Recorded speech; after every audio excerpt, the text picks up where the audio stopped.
बिन्नू ढलों का असल नाम बिंदर सिंह ढलों है। वो भारतीय पंजाबी फिल्म इंडस्ट्री के एक मारूफ अदाकार हैं, जिन्हें खास तौर पर मुज़ाहिया किरदारों की वजह से पहचाना जाता है।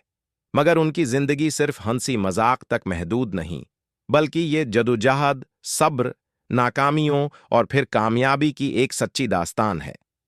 बिन्नू ढल्लों पंजाब, भारत के एक सादा और मुतवस्सित घराने में पैदा हुए। उनका बचपन आम पंजाबी बच्चों की तरह गुजरा, जहां सादगी, मेहनत और खानदानी अक़दार को बहुत अहमियत दी जाती थी। उनके वालिदीन चाहते थे कि वो तालीम हासिल करें और कोई बाइज़्ज़त नौकरी करें। इसी वजह से बिन्नों ने अपनी तालीम मुकम्मल की और कुछ उर्सा एक आम मुलाजमत भी की। नौजवानी के दिनों में बिन्नों ढलों को एहसास हुआ कि उनका दिल रवायती नौकरी में नहीं लगता। वो बचपन ही से लोगों को हंसाने का शौक रखते थे। दोस्तों की महफिल हो या खानदानी तकरीब, बिन्नू अपनी बातों, नकल और मुजाह से सबको महजूज करते थे। यही शौक आहिस्ता आहिस्ता उनके जुनून में बदल गया। उनकी जिंदगी का असल मोड़ उस वक्त आया जब वो पंजाब यूनिवर्सिटी, चंडीगढ़ के थिएटर और ड्रामा ग्रुप से वाबिस्ता हुए। स्टेज ड्रामे ने उनके अंदर एतमाद पैदा किया, अदाकारी के रमूज सिखाए और सामईन के सामने खड़े होने का हौसला दिया।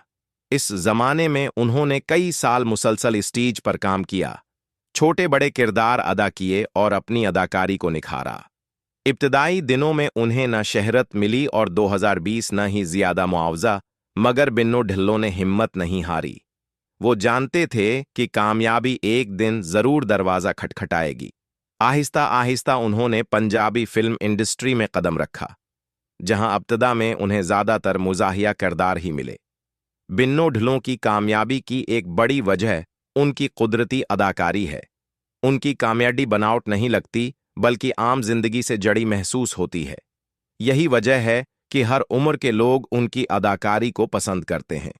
वो अपने किरदारों के जरिए सिर्फ हंसी ही नहीं बांटते, बल्कि आम इंसान के दुख सिक को भी बड़े खूबसूरत अंदाज में पेश करते हैं। वक्त के साथ साथ बिन्नू ढलों ने खुद को सिर्फ मिजाह तक महदूद नहीं रखा। उन्होंने संजीदा और मजबूत मुआविन किरदार भी अदा किए, जिससे ये साबित हुआ कि वो एक हमा जहत अदाकार हैं।